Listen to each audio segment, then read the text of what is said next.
Lucas had never expected a day like this. The sun had barely risen, but the air felt thick with the weight of what was about to happen. He stood outside the king's palace, his boots heavy against the stone ground as he tried to make sense of the royal messenger's words. "You have been chosen, Lucas," the messenger had said. "The king wishes to meet with you." He had fought in battles, faced danger, and seen the harshness of life in the kingdom. But nothing prepared him for the royal command he was about to receive. The king was ill, his health fading faster than any doctor could fix. His decision to hand over his daughter as a gift to a soldier like Lucas seemed strange, even more so because of the stories surrounding her. "The princess?" Lucas asked, unsure if he heard the messenger correctly. "Yes," the man had replied, his face serious. "She is a gift you must accept." Lucas had no idea what the king meant by gift, or why he would be chosen, but the king's request was not something you could refuse. And so he found himself walking towards the grand hall, unsure of what to expect. Inside, the air smelled of old wood and incense, a sharp contrast to the dry heat outside. The king's chamber was dim, filled with thick curtains and heavy tapestries. The king lay in his bed, his pale face barely visible under a blanket of royal silk. He was surrounded by royal advisors, but his eyes locked onto Lucas the moment he entered. "Lucas, my loyal soldier." The king's voice cracked as he spoke. "I have little time. I need you to understand something important. I am giving you my daughter as a sign of alliance and loyalty." Lucas blinked in surprise. "Oh, your daughter?" "Yes, she is special," the king said, pausing as if unsure how to continue. "People have feared her for too long. But you, Lucas, I believe you will see what others cannot." The king's words left a heavy silence in the room. "She is no ordinary woman. Is beastly, wild. But I know you have the strength to manage her." Lucas felt uneasy. Beastly. He had heard rumors about the princess, whispers that painted her as something less than humans, something dangerous. But it was clear that the king was serious. There was no turning back now. A guard led him out of the chamber and through the maze of corridors until they reached a door at the far end of the palace. As the door opened, Lucas found himself facing a woman who seemed anything but royal. Her hair was wild, untamed, like a dark storm swirling around her face. Her clothes were simple, more fitting for a commoner than a princess. Her eyes sharp and bright glinted with something Lucas couldn't place: anger, frustration, maybe even fear. "You must be Lucas," she said, her voice low and almost growling, as though she had not spoken to anyone in days.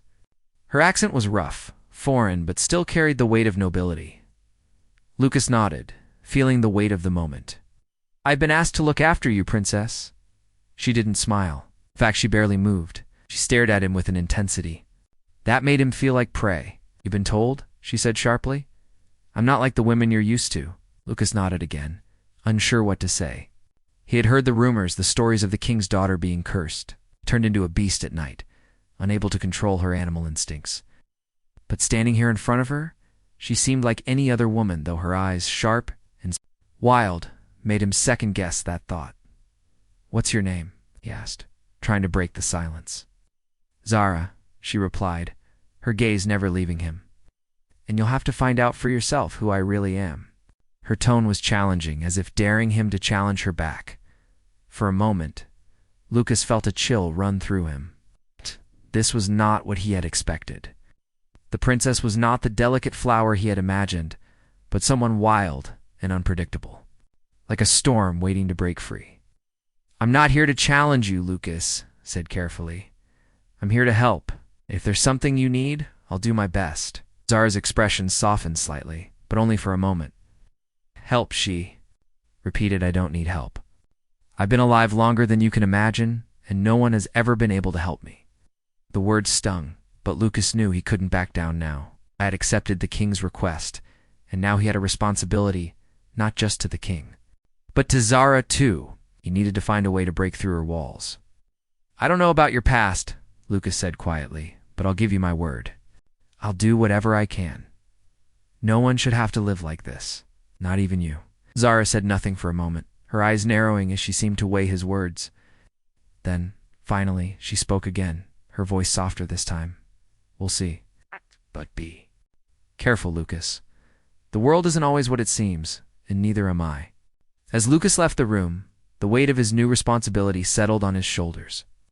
He didn't know what the future held, but one thing was clear. The princess was no ordinary woman. Whatever the king had done to her, it had turned her into something far more complicated than anyone had ever guessed.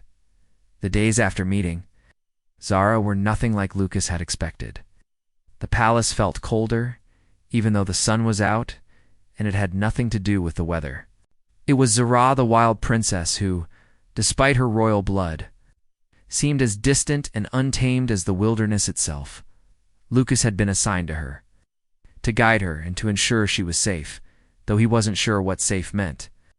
She didn't need protection, she needed understanding.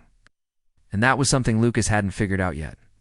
Every time he tried to speak to her, she responded with sharp words and cold stares. The princess would barely make eye contact, as if she was offended by his presence, but still, Lucas tried to reach her. The first few days were filled with awkward silences. Zara would often be found wandering the palace gardens, her steps heavy and purposeful, like she was searching for something. She didn't enjoy the company of the palace staff. The servants, once kind and respectful, now avoided her, whispering nervously when she walked by. They called her the beast under their breath. But Lucas had seen the glimmer of sadness in her eyes that they couldn't see. He began to notice something strange about her behavior. Zara was always moving, restless, never truly at peace. Sometimes late in the night, he would hear sounds coming from her chamber's low growls, muffled thud sounds that didn't belong to a human being. When he tried to investigate, she would just stand there, looking at him with that same cold stare, and say nothing. He didn't want to push her, but something deep inside him told him that this wasn't normal. She wasn't like any woman I'd ever met. One morning, as Lucas was heading to the palace courtyard, he found Zara standing by the palace walls, gazing out at the distant mountains. The light of dawn bathed the landscape in a soft glow, but she looked like she was searching for something far beyond the horizon. "Princess," Lucas called softly, not wanting to startle her. Zara turned to face him, her eyes narrowing as if she was measuring him. "I told you not to call me that," she snapped. "I'm not like the others you've known." Lucas lowered his gaze, unsure of how to respond. He had only wanted to speak with her, to understand more about who she was. He didn't expect her to be so angry, so distant. "I'm not like the others either," he said quietly. "I don't know what it is you've been through, but I'm here to help you," she scoffed, shaking her head. "No one can help me, Lucas. Not even you." Her voice softened then, but there was a hint of something painful in her tone. "You think you can fix me? That you can make everything normal again?" Lucas stepped closer, his heart heavy with her words. "I don't know what's happened to you, but I know no one should be treated like this. No one should have to hide who they are." Zara looked at him for a long time, her expression unreadable. Finally, she spoke. "You don't understand?" "What it's like to be trapped in this body," she said, her voice almost a whisper.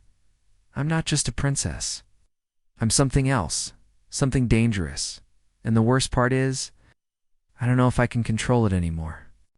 Lucas felt a chill run through him, not from the cold, but from the fear in her voice. She wasn't just angry or rebellious. There was something much deeper, something more than the wild behavior he had seen in her. "I don't know what you mean," he said slowly, "but I can help you find out. Maybe there's a way to fix whatever it is you're going through." She laughed, but there was no joy in it. "Fix me? There's no fixing me. You don't know the half of it, Lucas." He reached out, unsure of what to do. "Then tell me," he urged gently. "Tell me what's really going on." For the first time, Zara seemed to hesitate. She looked away, staring at the ground as if the truth were too heavy for her to speak. After a long silence, she finally spoke, her voice barely audible. "They say I'm cursed," she began. "That my bloodline carries a darkness. When I was younger, I could hide it. But over the years, it's become stronger. Nights. I don't even remember who I am anymore. I become someone else, something else." The words hit Lucas like a wave. Zara wasn't just a difficult princess. She was fighting something inside herself, something far beyond what he had imagined. "Some say I'm a monster," she continued, her eyes staring off into the distance, as if she was reliving the past. "But the truth is worse. I don't want to be what they think I am. I want to be free. But I don't know how." Lucas felt a surge of empathy, his own confusion turning to understanding.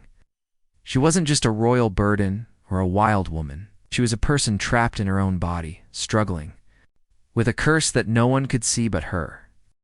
"I don't know how I can help you with this," he said softly, "but I promise I'll try. Whatever it takes, I won't leave you to fight this alone." Zara's eyes softened just for a moment. "Why?" she asked, her voice uncertain. "Why would you help me?" "Because no one should have to face this alone," Lucas replied, his voice steady. Zara turned away, walking slowly towards the garden. For the first time, Lucas saw a glimpse of hope in her eyes. Small, but there. It was a fragile thing, but it was there. And he would do everything he could to help her find a way to make it grow. The days passed slowly after Lucas's promise to help Zara.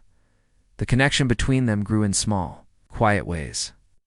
Zara didn't speak much about her curse, but Lucas could feel the weight she carried in every word she spoke. He learned more about her each day, her fears, her regrets, and her longing to be free. But no matter how close they became, there was always a wall between them. A wall built by the curse that seemed to rule her life. It was a warm evening when Lucas first saw something that shook him to his core. They were walking through the palace. Gardens, the path quiet, except for the rustling of the leaves in the breeze. Zara had been unusually quiet that day, her steps slow, her eyes far away.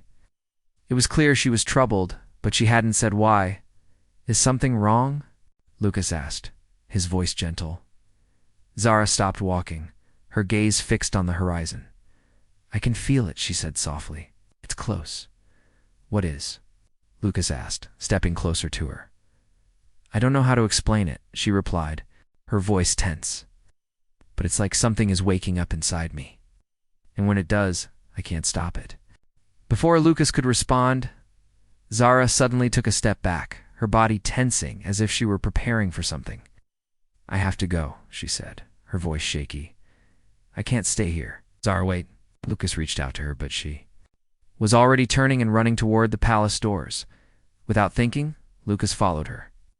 He had no idea what was happening, but the panic in her eyes told him it wasn't something he could ignore. He caught up to her just as she reached the door to her chambers, breathing heavily, her face pale. "Zara, please tell me what's going on," Lucas said, grabbing her arm gently to stop her from rushing inside. "I can't control it anymore," she said, her voice trembling. "It's too strong." Suddenly her body shook violently, as if an invisible force had taken hold of her. Lucas stepped back, afraid, unsure of what was happening. Zara's face twisted in pain, her eyes wide with terror as she tried to speak, but no words came out. Instead, a low growl escaped her throat, deep and guttural. Lucas watched in horror as her body began to change.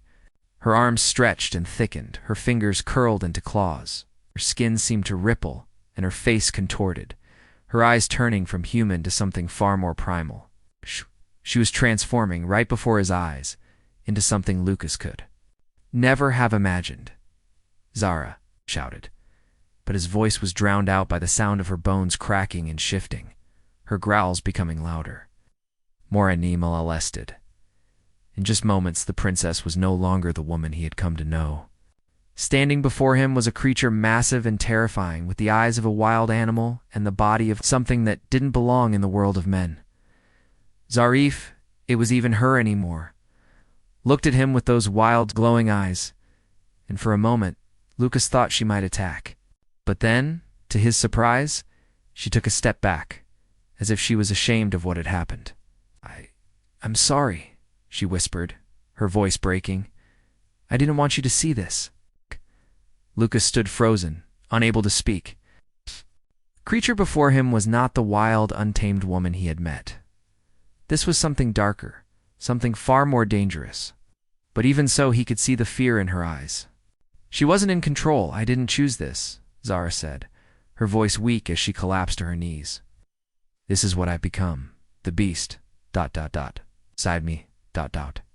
It's always been there, waiting to come out. Lucas couldn't move.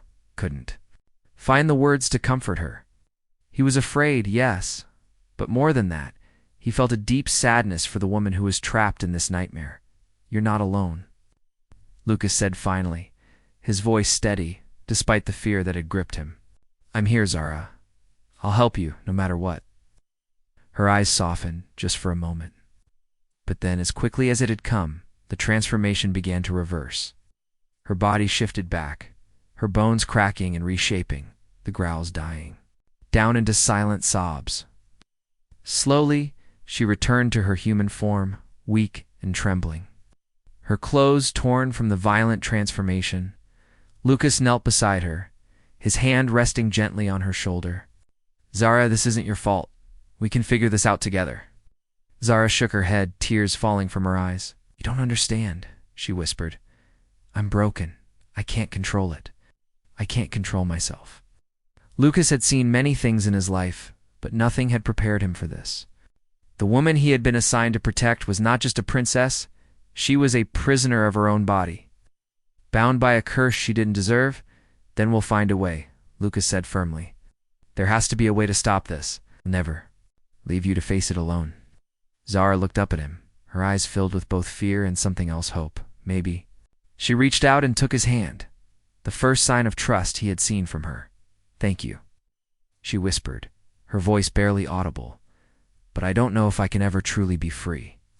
Lucas didn't have an answer. He didn't know if they could find a cure or a way to break her curse. But as he looked at the broken woman beside him, he knew one thing for sure. He wasn't going to give up on her. The days after Zara's transformation were heavy with silence. She spent most of her time in her chambers, unable to face the world outside. Lucas knew he had to do something to help her, but he had no idea where to start. The curse that controlled Zara was ancient and powerful, and every time she changed, it seemed to take more of her willpower away. Lucas refused to give up, though. Couldn't. Zara wasn't just some royal assignment anymore. She had become someone he cared about deeply. Despite her coldness and her wild behavior, there was something in her eyes, something vulnerable, that made him want to fight for her. One evening, after another day of silence and awkwardness between them, Lucas made up his mind. He would find answers, no matter where they took him.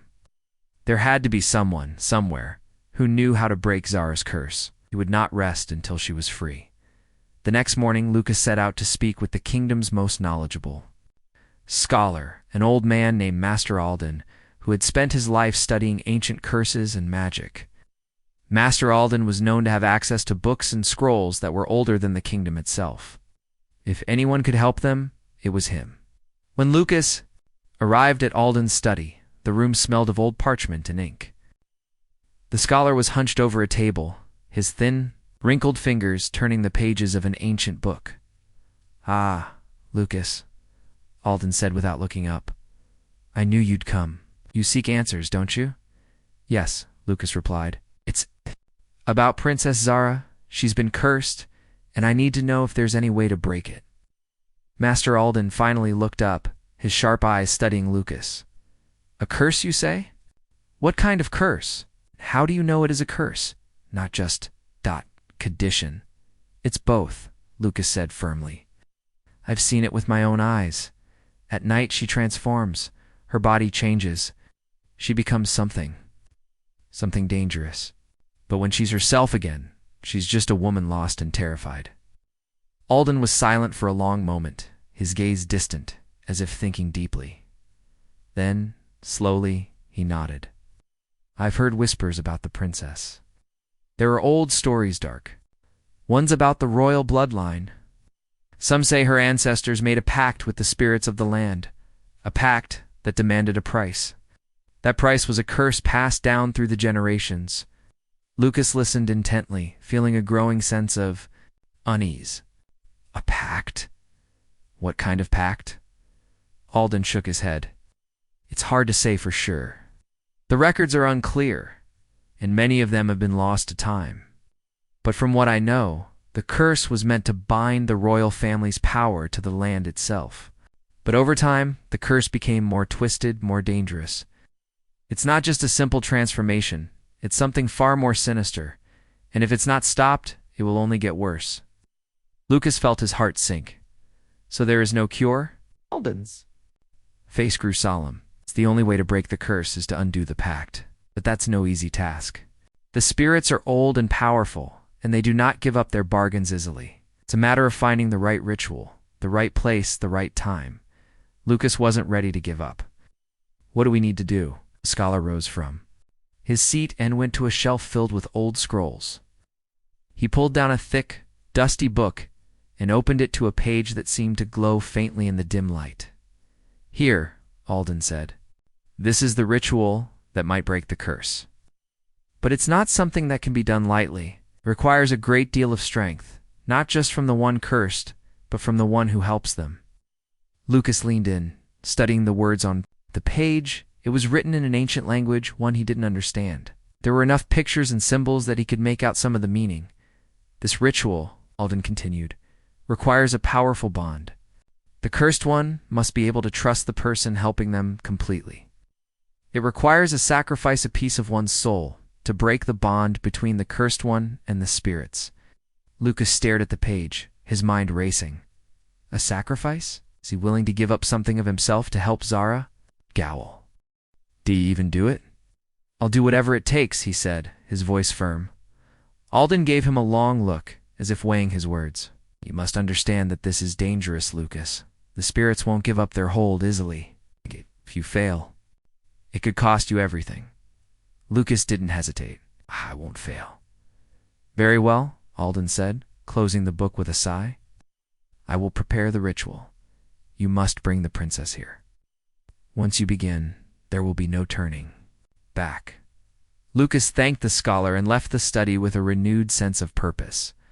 As he made his way back to the palace, he couldn't help but feel the weight of what was to come. Zara's curse wasn't just something he could fix with words. It would require more than that, much more. When he reached Zara's chambers, he found her sitting on the edge of her bed, staring at the ground. She looked up as he entered, her eyes filled with a mix of fear and hope. I know what we need to do, Lucas said quietly, his heart beating faster. I found a way to break the curse, but it won't be easy. Zara's gaze flickered with uncertainty. Are you sure? Can you really do it? I will, Lucas said firmly. But I need you to trust me. Zara took a deep breath, her hands shaking slightly. I don't know if I can. I've never trusted anyone like this before. Lucas knelt before her, taking her hands in his. I will never let you go through this alone. We'll do this together. You can trust me. For the first time since their journey had begun, Zara nodded. Okay, I trust you, Lucas. The night before the ritual, Lucas couldn't sleep. His mind raced with worry and uncertainty. Tomorrow would be the day that could change everything for Zara if they succeeded. If they failed, he didn't even want to think about the consequences. He had gathered everything Alden told him to bring: special herbs, rare crystals, and a sacred relic that would help guide the ritual. But there was something more that troubled him: sacrifice. The idea of giving up a part of his soul to help Zara felt like a heavy burden. He had promised her that he would never leave her, but this was different. He wasn't just helping her. He was giving a piece of himself, something he couldn't get back. Zara, too, seemed uneasy. Lucas could see the fear in her eyes every time she looked at the items Alden had provided. She didn't want anyone to suffer because of her curse, but Lucas had made up his mind. He wasn't going to let her face this alone, no matter the cost. Next morning, the sun had barely risen when they made their way to Master Alden's study. The palace was still asleep, and the only sound was the soft rustling of the wind outside. Zara walked beside Lucas, her steps slow but steady. She looked more fragile than ever, but there was a determination in her eyes that hadn't been there before. She was ready to face her curse, no matter the outcome. When they arrived at Alden's study, the air was thick with the scent of incense. The room was dark, save for the faint glow of candles arranged in a circle on the floor. In the center of the room, a large stone altar stood, covered with strange symbols and runes. Alden was already waiting, his face grave. He didn't speak, but his eyes seemed to acknowledge the weight of what was about to happen. "Are you both ready?" he asked quietly. Lucas nodded, though he wasn't sure if he was ready at all. He glanced at Zara, whose face had paled, but she held his gaze, giving him a small, most imperceptible nod. "I'm ready," Zara said softly, her voice steady but filled with uncertainty. "Good," Alden replied. "Then we begin." The ritual started with Alden chanting in a language Lucas didn't understand. The words were ancient, each syllable carrying a deep, resonating power that made the hairs on Lucas's neck stand up. Zara knelt on the stone altar, her hands resting at her sides, her eyes closed in concentration. Lucas stood beside her, holding one of her hands in his as the scholar continued to chant. The air around them began to grow colder, and Lucas felt a strange pressure on his chest, as if something was pushing against him. He looked down at Zara, who seemed to be struggling to remain still. Her breathing grew heavier, and her face twisted in discomfort. "Stay with me, Zara," Lucas whispered, squeezing her hand gently. Zara nodded, her eyes still closed. But Lucas could see the sweat on her brow, her muscles tense with the effort of holding herself together. Alden's chanting grew louder, the words growing faster and more frantic.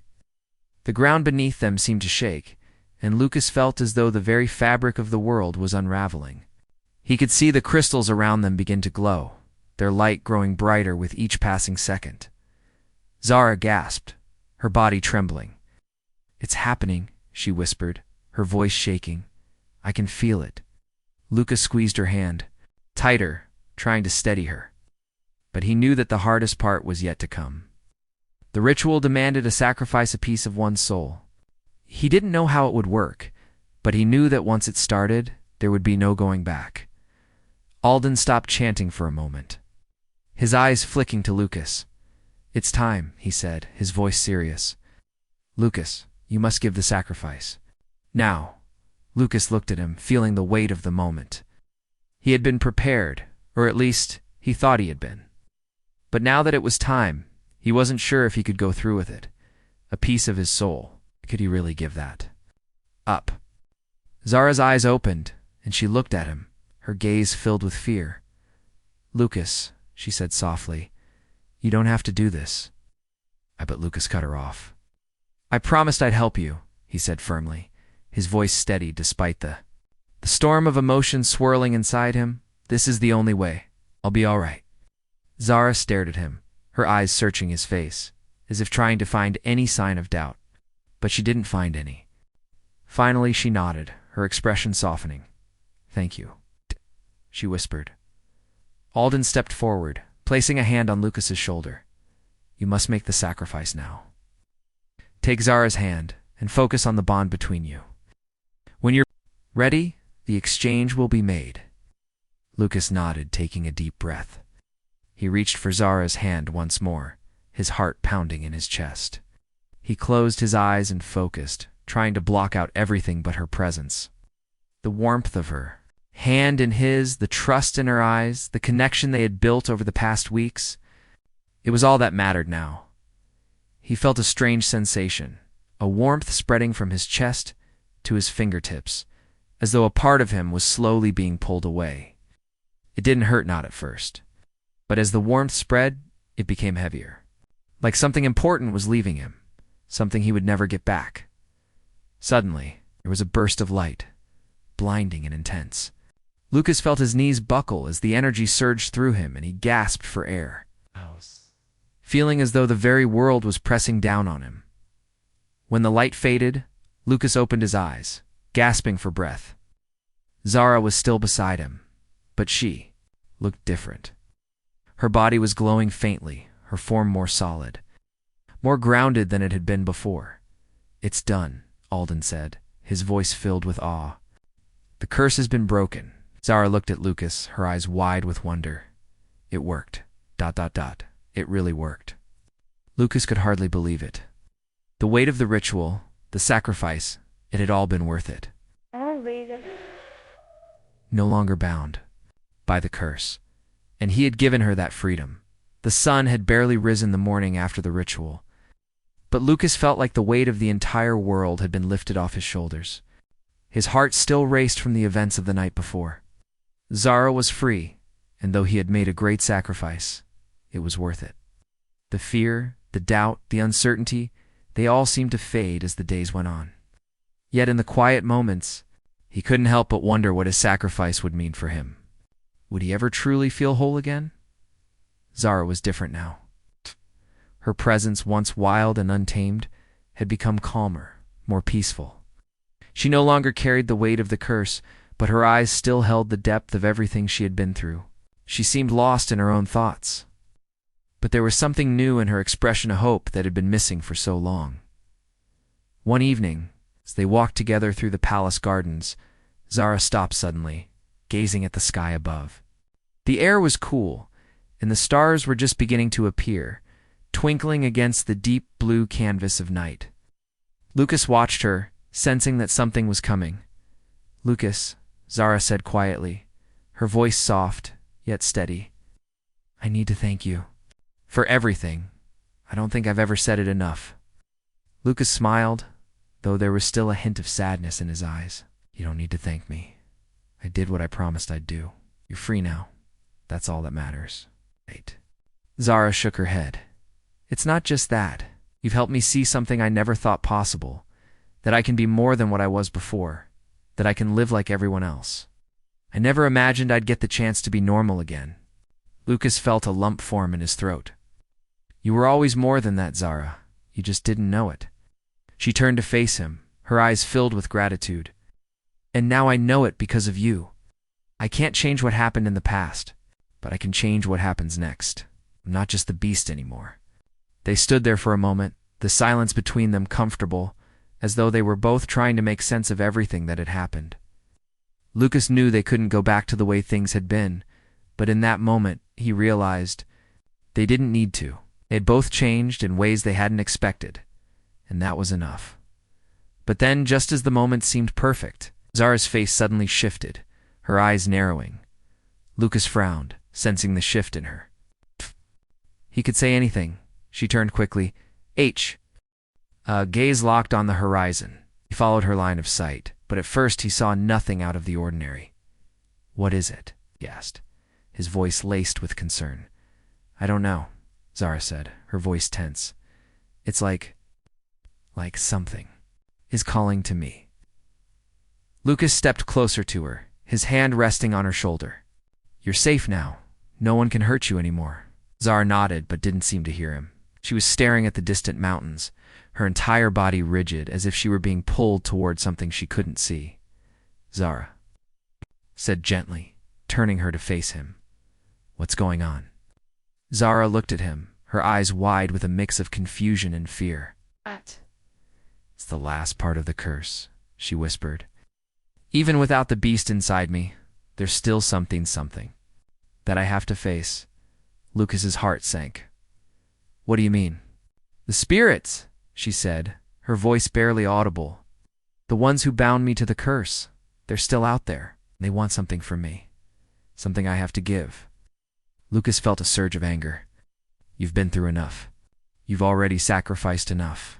Whatever they want, you don't have to give it to them." Zara shook her head, tears welling up in her eyes. "I have to, Lucas. I can't run away from this forever. The curse might be broken, but the spirits won't leave me alone until I face them. I have to find them, and I have to make things right. It's the only way to truly be free." For a moment, Lucas didn't know what to say. He had promised to help her, to be there for her, but he wasn't sure what this new challenge meant. Could they face these spirits together? Could they break the final bond that still held Zara in its grasp? He took a deep breath, determined to be strong for her, just as she had been strong for him. "Then we'll go together," he said, his voice filled with resolve. "Whatever you have to face, we'll do it side by side. You don't have to do this alone." Zara looked at him, her eyes searching his face for the truth of his words. "You really mean that, don't you?" Lucas nodded. "I do. I won't let you go through this by yourself. We'll find a way to make it right." She smiled softly, her expression finally softening. "Thank you." The next morning they set out together, leaving the palace behind as they made their way toward the mountains Zara had seen in her vision. The journey ahead was uncertain, but Lucas no longer doubted that they could overcome whatever challenges lay in their path. The spirits may have been powerful, but they were no match for the strength that had been forged between them as they walked through the wilderness.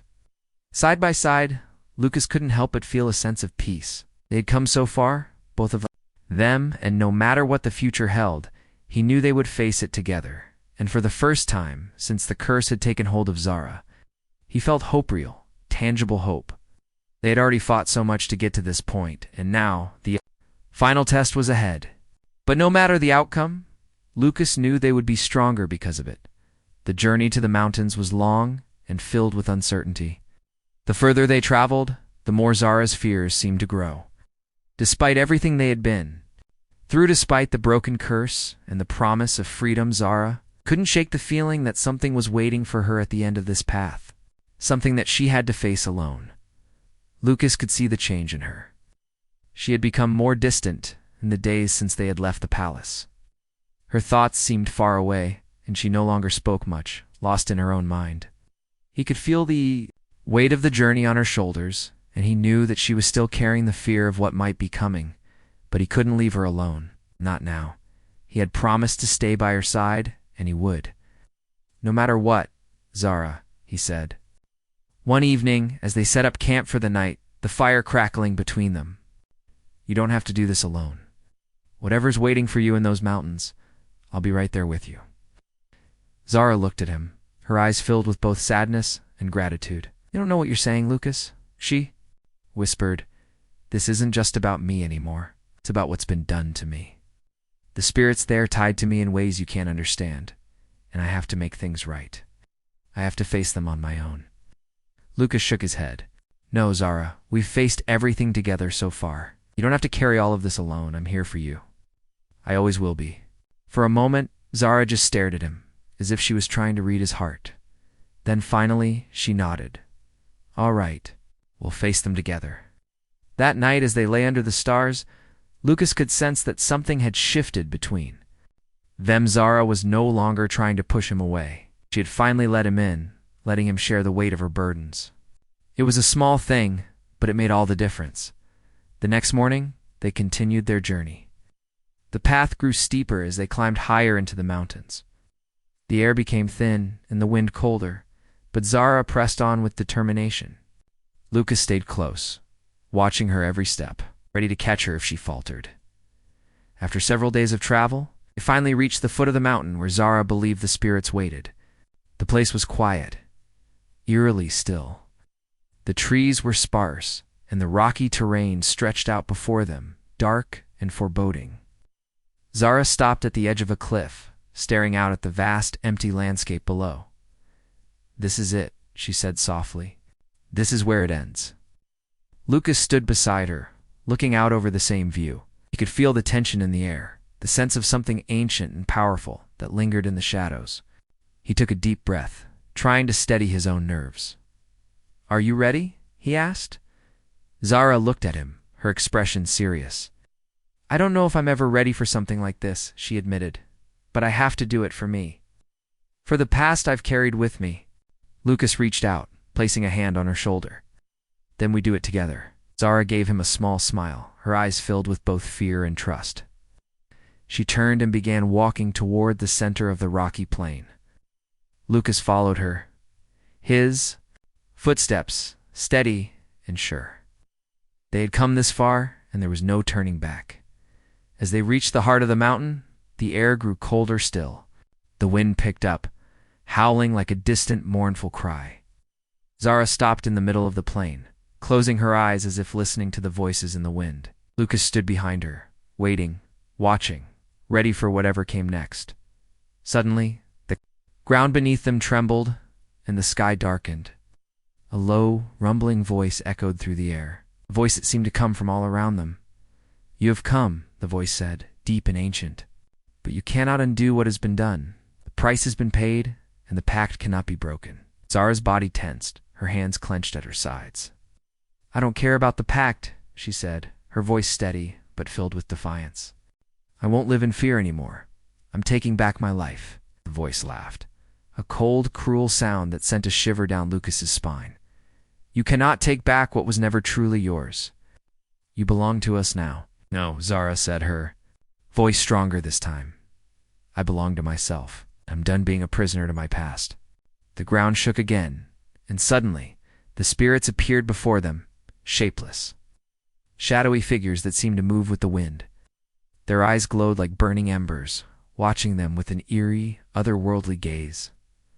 Lucas stepped forward, his hand on Zara's arm, as if to offer her strength. We're not afraid of you, he said, his voice steady. Zara has faced more than you can imagine. She's not going to let you control her anymore. The spirits swirled around them, their forms shifting in the wind. You cannot break the bond, one of the spirits whispered, its voice like a hiss. The curse is ancient, and it cannot be undone. Zara stepped forward, her eyes glowing with an inner fire. Then we will make a new path, she said, her voice full of power. I won't be your prisoner anymore. I choose to be free. And with those words, the ground beneath them cracked open. The spirits screamed in fury, and the sky above them exploded with light. For a moment, everything was chaos, the world spinning around them as if it were breaking apart. Then, just as suddenly as it had begun, the light faded and the wind settled. The spirits were gone, their presence vanishing into the air like smoke. Zara stood in the center of the plain, breathing heavily but standing tall. Lucas stood beside her, his heart pounding but a feeling of calm washing over him. They had done it. The curse was finally broken. Zara turned to him, her eyes shining with relief. We did it, she whispered, her voice full of emotion. Lucas smiled, his heart full of pride. Yes, we did. Together. They stood there for a moment, looking out at the world that stretched before them free, at last. And for the first time, Zara truly believed that she could begin a new life, a life where she was no longer bound by the curse and no longer defined by the past. And together, they walked forward, ready to face whatever came next.